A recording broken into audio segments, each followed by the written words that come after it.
Olá pessoas, esse é outro vídeo meu aqui na internet e no vídeo de hoje então eu vou falar um pouquinho sobre Amarelo, do Mazamboni. Como eu li esse livro em PDF, eu vou deixar a imagem dele aqui no vídeo.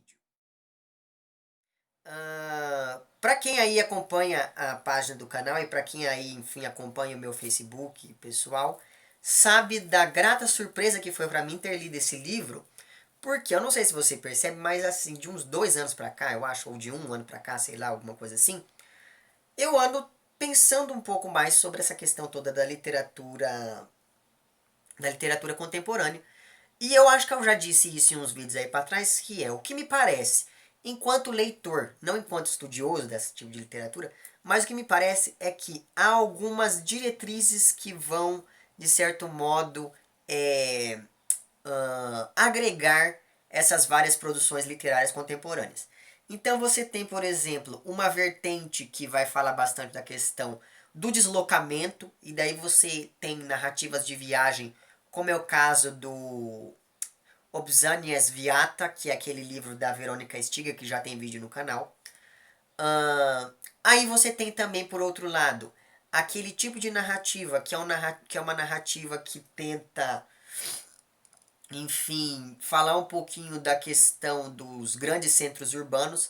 E daí você tem o Eles Eram Muitos Cavalos e alguns outros romances do Luiz Rufato. Você tem também a questão da autoficção. E daí você tem, por exemplo, O Grifo de Abdera, do Lourenço Mutarelli.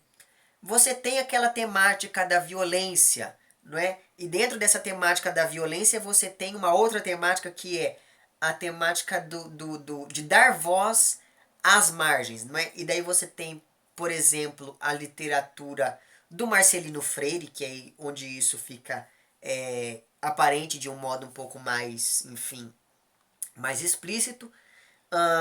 E você tem aquele tipo de narrativa que preza por aquilo que a gente conhece como hiperrealismo, onde entram alguns livros, por exemplo, O Cheiro do Ralo, do Mutarelli, e alguns outros de outros autores que, enfim, que tem por aí. Autores esses que eu já comentei aqui no canal e autores que até por vezes eu não cheguei a comentar ainda por aqui, não é? E daí, em todos esses textos, me parece que há uma coisa curiosa, é a seguinte: o trabalho desses autores, de uns tempos para cá, vem sendo um trabalho que preza muito mais pela imagem do texto do que pela linguagem do texto. E perceba, não estou falando que isso é algo negativo, ou enfim, que isso é uma incompetência desses autores. Não é isso que eu estou falando. O que eu estou falando é que me parece que há uma busca por fazer com que se imploda aquela. Se quebre com aquela ideia de um romance tradicional. E é justamente por isso que você tem livros como, por exemplo, lá o Remembranças da Menina de Rua Morta Nua, que é aquele texto em que o Valêncio Xavier vai colocando várias imagens e várias fotos e várias coisas, enfim, e vai, enfim, superfaturando, digamos, o texto de imagem. Ou você tem, por exemplo, sei lá, o Natimorto do Mutarelli, que é um texto em que ele vai e muda a estrutura do romance como se fosse, e faz o romance como se ele fosse uma peça de teatro. Então me parece que há um jogo entre palavra e imagem, que é um jogo muito interessante que vem acontecendo na literatura contemporânea. Por outro lado, nesse momento, me parece que as inovações com a linguagem em si, elas ficam um pouco para trás. E daí, ler livros como, por exemplo, o Memória da Bananeira, da Isadora Krieger, e esse Amarelo, do Mazamboni, são livros que acabam me atraindo um pouco mais, justamente porque são livros em que esses autores, né, a Isadora e o Mazamboni, eles acabam inventando muito mais com a linguagem, e isso é uma coisa que acaba, enfim, me atraindo um pouco mais. E daí, nesse sentido, vamos aí à história lá criada pelo Mazamboni nesse livro chamado Amarelo. Esse livro vai contar a história de uma menina de 16 anos chamada Maria, que, enfim, a Maria, ela quer ser artista, e daí abre-se um parêntese, né? Geralmente as pessoas que falam que querem ser artistas, ou eu quero ser artista, eu quero ser cantor, eu quero ser dançarino, são pessoas que já são aquilo, mas de uma maneira inata. É o que acontece com essa Maria, né? Ela já pinta, enfim, mas ela quer ainda assim estudar arte, né? Então acho que estudar arte é melhor do que ser artista, enfim. E justamente por conta desse interesse dela em estudar arte, ela acaba saindo da casa da mãe, no Rio de Janeiro, e acaba se mudando para a casa do pai, nos Estados Unidos, para que ela possa, enfim, porque lá tem mais oportunidades, tem mais escolas de arte, esse tipo de coisa, para que ela possa desenvolver melhor esse seu outro lado. Bom, lá chegando, né, uma vez estando ela lá nos Estados Unidos, o que acontece? O pai dela já tem uma outra família, o pai dela, enfim, já se casou, ele já tem uma mulher, já tem, parece que mais 2 filhos, ou algo que o valha. E daí, logo no início do romance, você já tem uma coisa que vai aparecer em todo o livro, que é a questão da tensão. Logo na primeira cena em que você tem um embate, ou enfim, no primeiro trecho em que você tem um embate entre essa personagem principal, que é a Maria, e esses personagens que são o outro, né? O outro não só no sentido de ser outra pessoa, mas de ser uma outra realidade, não é? Afinal de contas, essa questão dela ter se deslocado antes da história ter começado, né? Essa história do deslocamento é uma coisa que fica, enfim, que acaba marcando muito a vida dessa personagem, não é? Então você tem a tensão entre a realidade brasileira que ela já conhece e a realidade americana a qual ela está se adaptando. Você tem a tensão entre esse passado dela e esse presente que ela está ali, enfim, em que ela está tentando se adaptar. Você tem a tensão entre ela e essa nova família, porque afinal de contas, se para Maria a família é o outro, para a família quem é o outro é a Maria. Então, esse não lugar a que essa personagem está relegada, justamente por ser estrangeira, e daí eu sugiro que você assista aquele meu vídeo sobre o estrangeiro do Camus, que é um vídeo em que eu falo um pouquinho mais dessa questão do não lugar dessa figura, que é uma figura muito interessante na literatura, não é? Enfim, essa questão, são várias questões que vão sendo colocadas logo no início do romance e que vão repercutir de uma maneira geral até o fim lá da história. Bom, o fato então é que logo na primeira cena em que a gente tem um contato entre a Maria e essa outra realidade, a gente já identifica esses vários pontos de tensão. E esses vários pontos de tensão, pelo menos durante as minhas leituras que eu fiz desse livro, me parece que eles se ligam muito ao primeiro trecho, ao primeiro capítulo do livro, que é um capítulo em que a gente tem essa moça entrando em contato com o próprio corpo, não é? E daí vem para mim, talvez, o grande mérito desse livro do Mazamboni seja esse, que é o de tocar em um assunto que é um assunto extremamente importante, extremamente relevante, não é, que a questão da posse, e daí eu vou desenvolver isso um pouquinho melhor, eu vou tentar fazer isso um pouquinho melhor depois, não é? Da posse não só de um objeto, mas da posse do corpo e da posse do próprio corpo, não é? Enfim, então essa é uma questão que me parece que é muito interessante. Por quê? Porque o Mazamboni, ele toca nessa questão, e para mim essa questão é uma questão que vai gerar muitas discussões sobre preconceito, sobre feminismo, sobre racismo, sobre todos esses ismos que a gente já está cansado de ouvir hoje em dia, mas que o Mazamboni traz para o texto dele sem ser panfletário. E essa é a melhor coisa desse livro. Sabe assim, a maneira com que ele pega esses vários temas e trata deles de uma maneira simples e de uma maneira que você leia sem se incomodar. Sabe assim, eu não me senti agredido por essas temáticas, eu não me senti culpado por essas temáticas.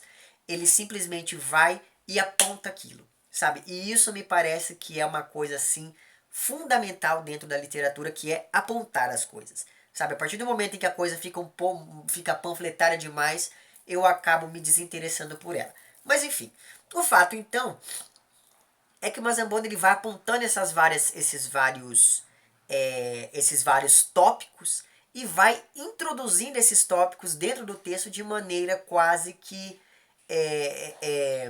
quase que implícita, mas que sempre deixa algo ali que você consegue observar, sempre deixa uma tensão no ar que faz com que você pare e perceba que ele está tratando de algo extremamente pertinente em vários momentos desse texto. Mas enfim, o fato então é que essa menina de 16 anos vai procurar, vai estudar um pouco sobre arte lá nos Estados Unidos, e daí você tem toda essa dificuldade de adaptação que se intensifica quando ela chega na escola. Por quê? Porque ela está indo lá na escola para estudar arte, só que quando ela chega na escola, ela percebe que a coisa não é tão boa assim, né? Que ela não vai só estudar aquilo que ela quer, ela vai estudar várias outras coisas extremamente desnecessárias para os propósitos dela.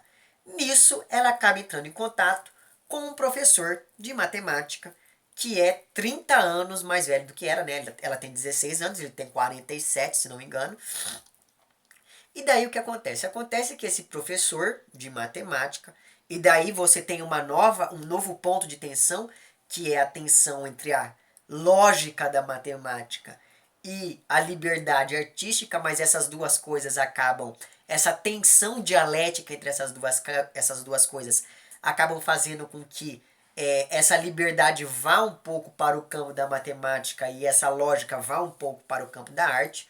E você vai ter que ler o livro para saber como esse rapaz faz isso, porque ele faz isso de uma maneira assim brilhante. Mas enfim, o fato então é que essa moça acaba entrando em contato com esse professor e esse professor acaba enxergando o potencial dessa moça, acaba enxergando o potencial artístico que essa menina tem. E a partir desse momento há uma aproximação entre esses dois personagens e com a aproximação desses dois personagens há o desenvolvimento de uma relação amorosa. E daí você tem que se lembrar que nós estamos falando de uma moça de 16 anos e de um senhor de 47. Né? E daí, nesse momento, é muito interessante porque o Mazamboni ele faz com que ele cria esse personagem, não é, esse senhor. E ele faz com que esse personagem... Porque, veja, nós estamos diante de um senhor, professor, não é? A figura do professor é uma figura que já remete a essa ideia do poder. Não é? Então você tem esse professor, esse homem, já com a vida feita, e você tem essa menina que ainda está ingressando na vida, aquele tipo de coisa. Essa menina que mal conhece o próprio corpo, que está ali. Só que o o Mazamboni faz é o seguinte, ele não relativiza a relação dos dois. Apesar de haver sim uma hierarquia, não uma hierarquia, mas apesar de haver ali diferentes posicionamentos, porque afinal de contas ele está ensinando e ela está aprendendo sobre arte, não é? Apesar disso, o que o Mazamboni faz é relativizar isso de modo que todas as decisões partam da menina. Sabe assim? E isso é uma coisa muito interessante, porque isso acaba indo contra toda aquela imagem que a gente já tem formada e que tenderia a gente a falar assim, meu Deus, esse sujeito é um pedófilo. E quando você vai lendo, você começa a perceber que a coisa não é bem assim. Você começa a perceber que existem várias cores entre o branco e o preto, sabe assim? E isso é uma coisa muito louca, porque você começa a notar que esses personagens, eles de certo modo, eles não há um julgamento de valores para o que esses personagens estão fazendo partindo desse narrador. Sobretudo porque não existe só um narrador dentro desse livro e eu já vou entrar nessa questão também. Mas enfim, como eu disse para vocês, a figura desse professor, ela sempre quando você vê um professor em literatura, você sempre tem que desconfiar, né? As coisas em literatura não estão ali por acaso. E daí você pensa na figura do professor, você sempre evoca-se aquela imagem do pai. E quando você pensa que essa personagem está se relacionando com esse professor, e quando você observa a relação que ela tem com a madrasta principalmente, e com esse pai dela, você começa a observar que há algo ali quase que edipiano na relação entre essas personagens todas que, apesar de não ficar explícita, é outro ponto de tensão ali que vai acabar movendo a mola narrativa, digamos assim. À medida em que a gente vai acompanhando o processo de aprendizagem dessa personagem, a gente vai acompanhando o desenvolvimento dela. O que faz com que esse romance se encaixe lá naquela categoriazinha em que a gente coloca livros como, por exemplo, Os Anos de Aprendizagem de Wilhelm Meister, O Retrato do Artista Quando Jovem, O Perto do Coração Selvagem, O Lobo na Estepe, que é aquele tipo de livro chamado de romance de formação.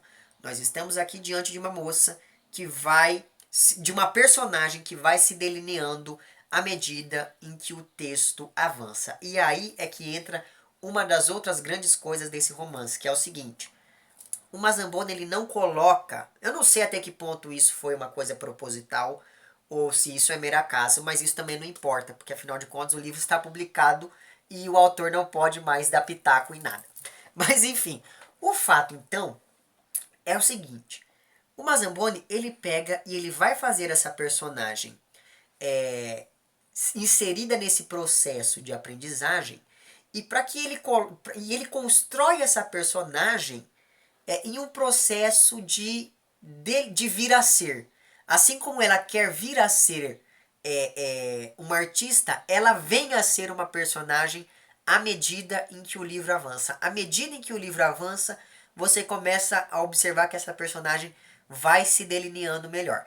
E isso fica claro, sobretudo quando você começa a observar algumas cenas que aparecem com certa recorrência, como por exemplo o primeiro capítulo e o nono capítulo do livro, eles acabam se ligando de uma maneira com que você perceba que há ali um processo de maturação dessa personagem e que quando você começa a observar os movimentos dessa personagem entre um trecho e outro do livro, você começa a observar que há ali um desenho sendo formado. E daí quando você pensa que esse é um livro que trata de uma personagem que quer ser artista, que quer ser pintora, de uma personagem que ela própria pinta, você começa a observar que forma e conteúdo são uma coisa só dentro deste livro. Não é? Mas eu vou aprofundar isso um pouco melhor no segundo vídeo que eu vou fazer sobre este livro. Aguardem. O que é importante de saber agora é justamente que Mazamboni pega essa personagem que está ali em processo de formação, em processo de aprendizagem, e daí ele vai delineando essa personagem à medida em que o livro avança. E como que ele faz isso? Ele faz isso justamente por conta dessa linguagem, que apesar de ser uma linguagem que aproxima muito esse romance da prosa poética, é uma linguagem que, de certo modo, é extremamente gráfica, sobretudo em alguns trechos específicos do livro, que eu não vou contar para você. E perceba que eu não vou falar mais da história, porque afinal de contas é um livro de 100 páginas, gente. Se eu falar mais, eu vou acabar entregando todo o enredo. O que é interessante de observar é que, a partir do momento em que essa personagem se encontra com esse professor, a gente tem o desenvolvimento não só dela e da própria narrativa, mas também de um algo a mais que é essa relação entre ela e esse outro sujeito, não é? E a última coisa que eu gostaria de comentar aqui para vocês, e que tem a ver também com aquela questão toda da linguagem, é justamente a mudança no foco, do foco narrativo. Não do foco narrativo, mas a mudança do narrador, não é? Então você tem esse texto que mistura, às vezes em uma única linha, você tem a Maria narrando e você tem um narrador distanciado. E você tem também aquele narrador que está muito próximo dela. Sabe assim? Então, e esse é um dos outros grandes méritos desse livro, que é investir nessa linguagem, que é narrar esse texto que se narra a si próprio. Sabe assim? Então me parece que o que ele faz nesse livro é uma coisa, por exemplo, que está presente lá no Campo de Sangue, que é um dos meus livros queridos da vida, né? Que é essa história que não tem um único narrador. E justamente por não ter um único narrador, a coisa fica muito mais complexa do que pode parecer em um primeiro momento. Apesar de que nesse livro apenas um desses personagens narra a história, que é a própria Maria. Então, como eu disse para vocês, você tem a Maria narrando, aí você tem esse narrador que não é a Maria, mas também não está extremamente distante dela, e você tem também aquele narrador que está extremamente lá distanciado. E perceba lá que esse jogo entre esses narradores todos que vão se alternando e vão se imbricando uns nos outros também é um jogo que demonstra essa tensão que fica ali presente no texto. Então perceba que as tensões aqui, por que eu estou falando tudo isso? Perceba que essas tensões todas, tensões sociais, familiares, culturais, artísticas e etc., são tensões que aparecem não só na história que está sendo contada, mas no modo como Mazamboni escolhe contar essa história. E é justamente isso, essa união entre forma e conteúdo, que é uma coisa muito importante na pintura, porque não se iluda, porque um pintor use uma determinada cor, tem um motivo para aquilo, sabe assim? Uma determinada cor, uma determinada técnica. Então perceba que para um livro que fala sobre arte, esse é aquele tipo de romance que ele engloba toda uma série de características que vão ajudar, é quase que metadiscursivo isso. Esse discurso que fala de si próprio e ao falar de si próprio acaba, enfim, se construindo. Então é muito interessante a maneira com que o Mazamboni vai unindo todas essas coisas à medida em que o texto avança, e ele une essas coisas justamente por conta da tensão que as separaria normalmente. Enfim, gente, eu não tenho mais o que falar desse livro, não sei se já perceberam, mas é um livro que, enfim, me agradou bastante. E daí tem a questão do título também, que é uma coisa que já evoca essa ideia da pintura, mas que é uma coisa que também ao longo do livro evoca muito essa ideia de vir a ser, essa ideia de movimento, que é uma coisa que está presente em todo o livro. Não é? O amarelo, ele representa ali dentro da história algo que ainda não é. E esse algo que ainda não é o próprio processo que leva essa personagem de um extremo a outro dentro desse romance. Enfim, gente, é um livro excepcional. E é justamente por isso que eu venho dizer para vocês, leia esse livro.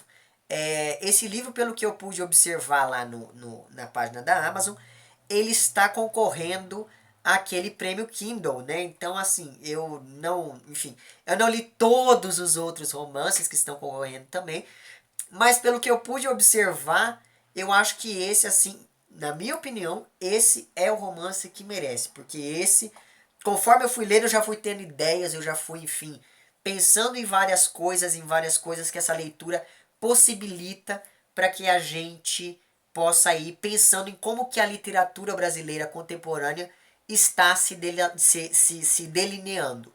Então, enfim, fica aqui a dica de mais esse livro excepcional, sabe assim, se você ainda não leu, não sei o que você está fazendo da sua vida, pare agora de ler o que você está lendo e vá ler, baixe lá o aplicativo do Kindle e vá, procure esse livro, porque é um livro muito bom mesmo. E não esqueça de deixar lá na página da Amazon, não esqueça de deixar as suas impressões para que o autor possa sempre, enfim, pensar em outras coisas, se é que virão outras coisas aí desse sujeito. E é isso. Se você gostou do vídeo, não esqueça de curtir e de compartilhar. Caso não tenha gostado, não esqueça de dizer lá embaixo por que não gostou. Se você está inscrito no meu canal, muito obrigado pela sua inscrição. E caso não esteja inscrito, se inscreva também lá embaixo. E caso você leia o romance, não esqueça de vir aqui embaixo também comentar um pouquinho para mim. Enfim, compartilhar um pouquinho das suas impressões de leitura conosco, certo? É isso então, um abraço para vocês todos e até o próximo vídeo e tchau!